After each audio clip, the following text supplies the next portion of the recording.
Seja bem-vinda, bem-vindo à Casa da Padroeira do Estado de Minas Gerais.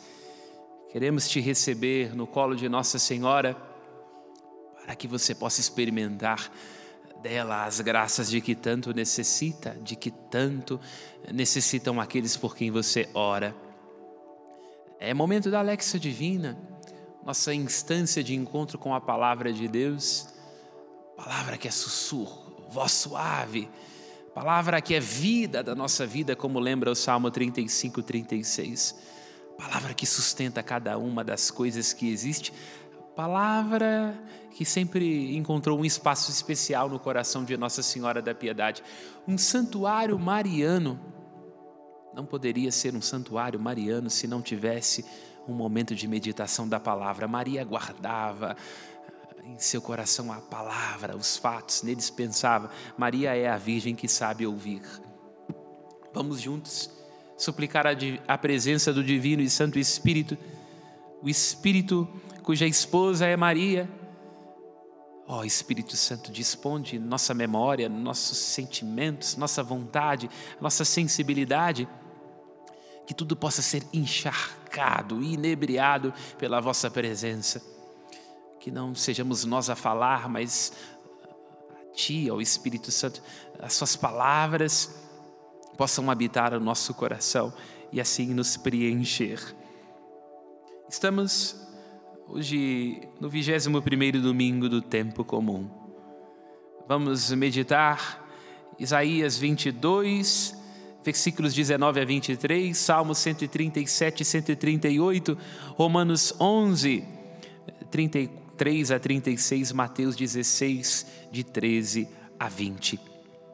Em primeiro, antes de tudo, temos que nos recordar, no domingo, de um modo especial, o trecho da primeira leitura, geralmente do Antigo Testamento, está em comunicação profunda com o Evangelho. A primeira leitura é uma antecipação, a primeira leitura é a apresentação daquilo que irá ser concretizado, terá o seu sentido pleno revelado, se realizará em Jesus Cristo. Cristo é a plenitude da revelação. Nós temos uma expressão técnica para designar isso na teologia, que é a perspectiva do sentido tipológico. Qualquer um, hoje, jovem, quem é das quebradas, sabe o que é um tipo? Tipo isso, tipo aquilo. Tipos é uma palavra do grego. O tipo quer dizer uma coisa equivale a outra. Portanto, sempre quando nós olhamos um trecho do Antigo Testamento, nós temos um tipo isso no Novo Testamento. É uma palavra da linguagem da teologia. Às vezes falamos grego e nem percebemos. A primeira leitura é o profeta Isaías. Isaías é aquele de uma longuíssima profecia. O profeta é aquele que empresta a sua voz para que Deus possa falar. O profeta Isaías fala do Senhor que se comunica a Sóbina, o administrador do palácio, o Senhor que lhe diz que irá destituí-lo do seu posto, para fazer assentar num posto de poder e de comando, Eliacim, filho de Hilcias, que será vestido com túnica, que terá em suas mãos a autoridade e que será um pai para os habitantes de Jerusalém e para a casa de Judá. Nós não podemos nos esquecer, para fazer a Léxia Divina não podemos estar distraídos. Isaías está se comunicando a um povo que está no exílio, fora de sua terra. A terra é profundamente importante para o povo judeu, porque é na terra que Deus se comunica. Quando o povo está longe da terra, a impressão é de que Deus se esqueceu das promessas feitas a Abraão, aos patriarcas e às matriarcas. Porque a Abraão ele prometeu uma descendência, um povo e uma aliança. Se não há povo por conta da dureza do exílio, se não há povo porque estão sendo assassinados, mortos, se não há terra porque estão exilados, se não há lugar para vivenciar a aliança, Parece que a mão de Deus não é a mesma, está mudada, como lembra o Salmo 76. Será que Deus se esqueceu de ter piedade? Será que a ira lhe fechou o coração? Eu confesso, essa é a minha dor. A mão de Deus não é a mesma, está mudada. Isaías então está se comunicando a um povo para lhe suscitar ânimo e esperança, para incutir neste povo a certeza de que a história caminha na direção dos desígnios de Deus, de que Deus se revela na história, que tem suas tensões e suas contradições, e é por isso que ela é bela, porque aquilo que faltar ao homem, lá onde houver a pretensão humana, Deus transborda com a sua graça e passa uma rasteira nos pensamentos e nos planos que os povos se propõem. É isso, sobe, né? Aparentemente cheio de si, não toma consciência de que é, na verdade, Deus quem vai estabelecendo no tempo oportuno o transcurso das coisas. Ele é Senhor do tempo e da história. E assim se diz que o Senhor fará suscitar ele assim, e ele terá autoridade em suas mãos, e ele será como um pai para os habitantes de Jerusalém e para a casa de Judá. Autoridade não é autoritarismo. Autoritarismo é próprio de homens e mulheres fracas que no seu nada ser não assumido querem mandar nos outros. Quem não se conhece, quem tem medo, quem é inseguro está o tempo todo tendo que produzir afirmação. É isso. O faraó teve que produzir afirmação. Baltazar teve que produzir afirmação. Nabucodonosor tinha que produzir a afirmação. É isso, homens vítimas de si mesmo, deslumbrados e iludidos pelo poder. Deus está querendo dizer, não, a autoridade que vem dele é uma concessão, ela é um dom, porque aquele que reina não o faz por si mesmo e para o bel prazer, não é um usurpador, mas é alguém que recebe de Deus a graça. Deus quem concede a graça, Ele que é o soberano, e Ele vai permitindo que os reis, que as rainhas, que os líderes, que os juízes possam reinar em seu nome. E agora irá suscitar um servo, ele é assim, filho de Eusias. Autoridade que não é autoritarismo. Servir é reinar, é o conselho que os anciãos do povo dão a Salomão. Salomão, que começa depois de um tempo a ser inebriado pela sede de poder, ele diz, servir é reinar. Quem serve reina. O serviço não diminui, ao contrário, quando nós nos pomos como servos, nós somos levantados. Porque quando a gente quer apenas usurpar, mandar e condenar, nós somos vítimas de nós, estamos o tempo todo com receio de que alguém seja melhor do que a gente perca o poder, que alguém exponha as nossas fragilidades. Quando nós nos abaixamos, como Cristo se abaixou, nós temos a possibilidade de levantar. É isso, é esta autoridade que irá receber Eusias. E será uma autoridade sobre os habitantes de Jerusalém e sobre a casa de Judá. Jerusalém, a cidade, e Jerusalém, a cidade da paz. A promessa que Deus faz a Davi, a promessa de um rei, de um templo, de uma cidade. Mas o povo está exilado, então será que a promessa de Deus não falhou? Não, Deus continua. E então, aquele que recebe a autoridade sobre os habitantes daquela que é a cidade do rei e é a cidade do Messias. O Messias deve reinar sobre Jerusalém. Jerusalém está sobre o Monte Sião, situada. O Monte Sião é a esposa, à espera do Messias. E os reis preparam o caminho para a vinda do Messias. E sobre a casa de Judá. Judá é o filho mais velho que recebe o direito da primogenitura, filho mais velho de Jacó. Os outros que vieram antes, Rubem, Simeão, Levi, decaíram por conta do desastre do livro do Gênesis, vítimas de si. Então Judá é que vai reinar sobre os irmãos. Então o rei de Jerusalém é aquele que está realizando aquilo que foi prometido a Judá. Judá, lá no livro do Gênesis, se você abrir o livro do Gênesis, ele tem um bastão de comando, e deve ter o bastão de comando até que venha aquele diante de quem jurarão todos os povos. Quem é esse? É Jesus, é um tipo. Judá, o irmão mais velho, que tem o cetro de comando, depois dele todos os outros reis e constituídos em autoridade, até que chegue aquele diante do qual os reis se submetem, isto é, Jesus Cristo, nosso Senhor. E se diz que eu o farei, Isaías 22, versículo 22, portar aos ombros a chave da casa de Davi. A chave é o acesso da porta. Qual que é a chave do Wi-Fi? É o que vai dar o acesso ao sinal de internet. O que é que dá acesso à casa de Davi, portanto, às promessas de Deus? É isso, este terá a chave. Ele não é usurpador, ele não entra como um assaltante, ele recebe a chave para poder abrir. E aquilo que ele abrir, ninguém poderá fechar. E aquilo que ele fechar, ninguém poderá abrir. Ele será destacado, colocado num lugar seguro, num trono de glória na casa do seu Pai. Esta profecia de Isaías está preparando aquilo que há de se realizar no Evangelho. Jesus pergunta aos discípulos: quem dizem os homens ser o Filho do Homem?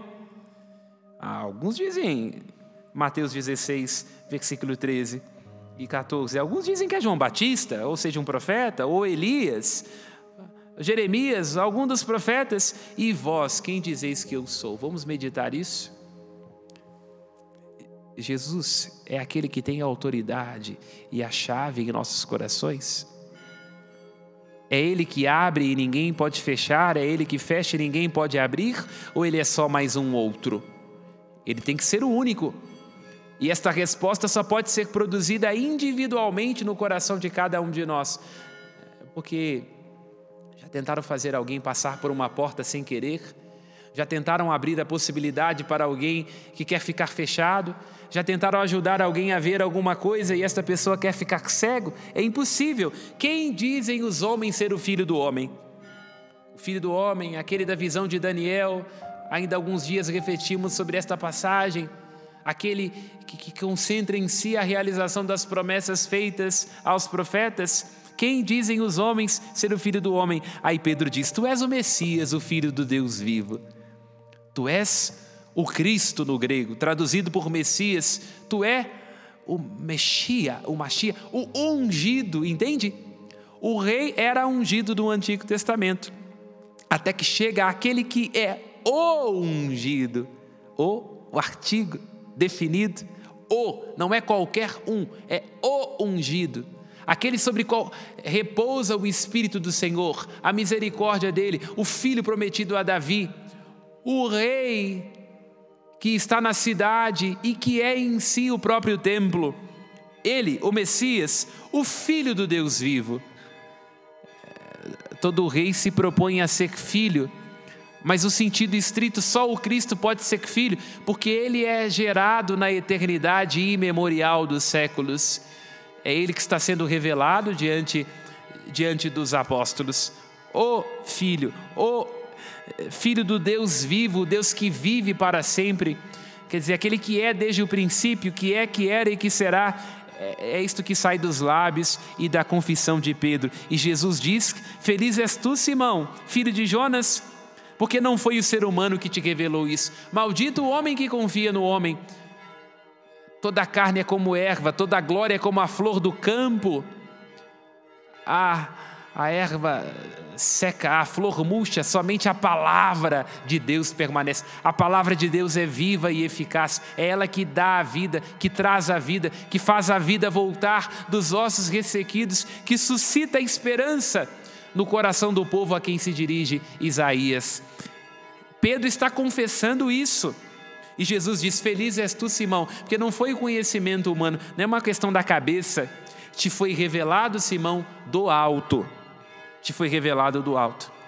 Portanto, Simão, filho de Jonas, porque te foi revelado isso, é uma coisa que veio como um dom, assim como na primeira leitura, ele assim está sendo erigido pela bondade de Deus. Agora Pedro é erigido pela bondade de Cristo. Por isso eu te digo que tu és Pedro, e sobre esta pedra edificarei a minha igreja, e o poder das portas do inferno jamais poderão vencê-la. Eu te darei a chave do reino dos céus. Aqui está para nós o fundamento da autoridade de Pedro. O Papa é um homem como nós, como Pedro era, inclusive negou, e vários papas ao longo da história negaram o Cristo, porque nós negamos.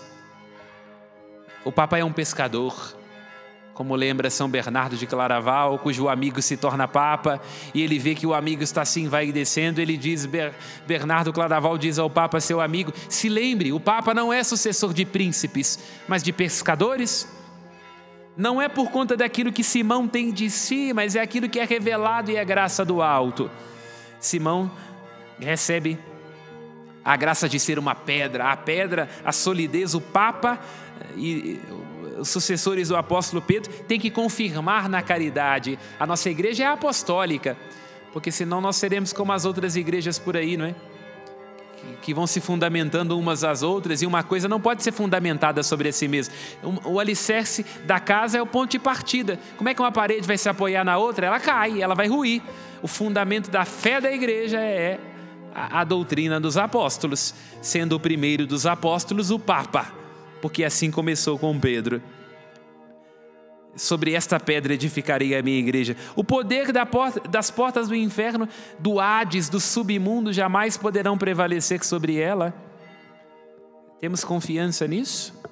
De que o poder das portas do inferno jamais poderá prevalecer sobre a igreja de Cristo? E aqui me recordo de uma anedota associada a Napoleão Bonaparte, que se diz que um dia ele chama os bispos e cardeais dizendo, eu vou acabar com a igreja, e dizem que os bispos e cardeais olham para o lado e dizem assim, se nós não demos conta, não é você que vai dar. Então perceba, o fundamento da nossa fé, embora a fé signifique estar unida a uma série de pessoas que às vezes têm as suas contradições internas, é a fé recebida dos apóstolos, é aquilo que vem do alto. E aí Jesus diz a Pedro, tudo aquilo que tu ligares na terra será ligado no céu. É isso, quando o Papa se reúne, quando os bispos se reúnem, como os apóstolos se reuniram para definir alguma coisa em matéria de doutrina, o céu acata. Quer dizer, em matéria de fé, naquilo que diz respeito à salvação das almas, a igreja não erra. Nessa perspectiva, entendamos, em outras matérias, em casos até escandalosos ao longo da história, houve erros humanos, mas nunca isso toca aquilo que diz respeito à nossa salvação, aquilo que diz respeito ao nosso caminho em direção a Deus, porque isto é garantia de Deus, não é? É Ele quem nos deve conduzir ao céu e o faz de uma maneira especial pelo ensinamento de sua igreja. Aquilo que for desligado na terra também será desligado no céu. É a autoridade que São Pedro recebe por graça de Cristo e que também os bispos, os apóstolos juntos têm de ligar e de desligar. Se você for à Bíblia da CNBB, o título da primeira leitura é O Mordomo. Por quê? Porque agora nós vamos entender o mordomo que decai. Pedro está sendo constituído neste evangelho como uma espécie de mordomo de Cristo. Por que nós dizemos ao longo da história que o Papa é o vigário de Cristo? Vicários, estar no lugar de. O que era o Shaliá no Antigo Testamento? O Shaliá era, o Senhor iria sair e tinha que deixar alguém em seu lugar para que pudesse coordenar e administrar. O Cristo está dizendo que Pedro e depois dele os seus sucessores são seu mordomo, seu Shaliá, estão em seu lugar, não para egoísmo próprio, mas na perspectiva de que o Papa é a garantia da autenticidade, da unidade, o Papa preside na fé. Temos que meditar isso, meditar sobre a unidade que não é uma coisa que nós vamos conquistar por nossas forças, não é sobre o braço. Esta era a ilusão de Sobe na primeira leitura.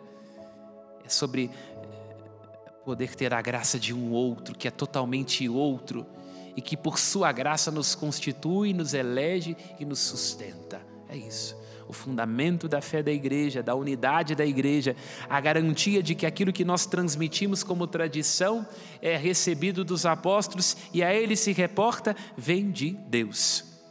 Vem de Deus. Temos consciência disso? Consciência de que é Deus que tem a regência da história?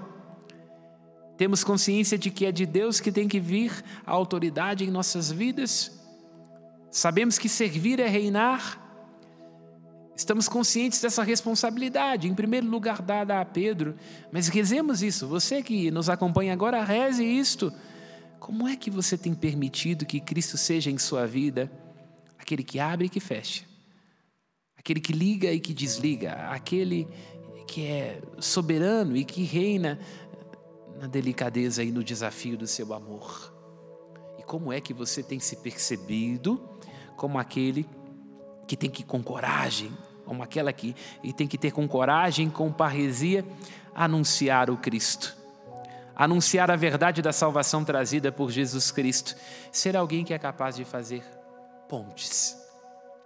Pedro, Jesus comunica isso a Pedro, o ministério petrino de uma maneira especial, mas vai se realizando a cada um de nós. O Papa é o sumo pontífice, é a suma ponte. E você na sua vida tem criado mais pontes ou mais muros? Sua palavra, sua vida, seu serviço de pai, de mãe, de avô, de avó, a mim como padre, o que é que nós estamos comunicando? Somos pequeninos que escutamos da parte de Deus e nos abrimos à sua revelação e assim fazemos ponte, conectamos, unimos? Ou estamos como usurpadores, comunicando apenas a nossa palavra e estabelecendo cisânia e divisão? Cisânia e divisão. O reino de Deus, prenunciado pelo profeta Isaías, o reino de Deus a respeito do qual fala o Salmo, o Senhor em sendo altíssimo olha os pobres, é um reino do detalhe, é um reino do afeto, um Deus que é pai dos órfãos, como o Messias vai ter que ser, pai dos órfãos e das viúvas, protetor. O reino que é a profundidade de uma sabedoria inescrutável, os caminhos de Deus que escolhe Pedro em seus avessos para compor o verso da grande poesia da igreja ao longo dos séculos. O reino que é antes de tudo uma instância dentro de nós, como vai lembrar Lucas 16, que começa dentro de nós, lá onde nós nos abramos à graça de Deus. Quero já caminhando para o fim dessa Lexio Divina, invocar uma vez mais a presença do Espírito Santo sobre a sua vida, você que me acompanha, para pedir que se realize, se concretize a autoridade. A palavra autoridade no grego é linda, exousia, a partir da essência. Por que Deus pode ter autoridade sobre nossas vidas? Como que Ele teve autoridade sobre a vida de Simão? Porque Ele conhece a nossa essência. Exousia, a partir da essência, é a partir da nossa essência, da nossa intimidade que Deus pode reinar. E assim cada um de nós veja a maneira de sua vocação, como é que cada um de nós é um mordomo, é um chaliá de Cristo, é colocado para ser um mesmo Cristo, um outro Cristo. Tomemos consciência de nossa grande vocação, vocação dada em primeiro lugar a Pedro e aos apóstolos, mas que vai se realizando na vida de cada um de nós. Todos nós somos sacerdotes, profetas e reis pelo batismo. Todos nós temos que ser pontes entre o céu e a terra, entre o humano e o divino, entre o eterno e o tempo. Todos nós temos que ser ponte dos ensinamentos e da tradição para os outros. A tradição que não é uma questão da cabeça, não é sobre catecismo, simplesmente sobre doutrina, não é sobre isso aqui. Conhecimento no hebraico é yadá, gnosis no grego é um envolvimento pessoal. A tradição paradidonai, paredoken, a entrega, quer dizer, nós vamos naquilo que nós entregamos. O apóstolo Pedro foi com a sua alma, com aquilo que ele era, naquilo que entregou. E ao ir com aquilo que ele era, com a sua essência, com a sua ousia, ele podia ter exousia, autoridade. Que não estava apenas comunicando uma doutrina, um ensinamento, um ouvir dizer, um suspeitar, mas ia junto consigo, antes de tudo, para ser apóstolo, o primeiro Papa. Pedro teve que aprender a ver-se como um apaixonado por Jesus Cristo. Senhor, Tu sabes tudo, Tu sabes que eu Te amo, então Pedro, apacenta as minhas ovelhas. Todos nós somos apacentadores uns dos outros. Temos que nos guardar uns aos outros. Temos que ir atrás uns dos outros. Louvado seja nosso Senhor Jesus Cristo. Para sempre seja louvado. Quero invocar em gratidão profunda por essa Lexio Divina, você que nos acompanha nesta hora. Em gratidão à família dos devotos de Nossa Senhora da Piedade, pela intercessão dela, de São Pedro Apóstolo, de Santa Maria Madalena Apóstola dos Apóstolos. A bênção do Deus Todo-Poderoso, Pai, Filho e Espírito Santo. Ânimo, todo sofrimento é passageiro. Coragem, a recompensa será a vida eterna. Boa aventura nestes textos do 21º domingo do tempo comum, até que nós de novo nos encontremos. Deus e a Mãe Piedade te guardem na palma de sua mão. Amém.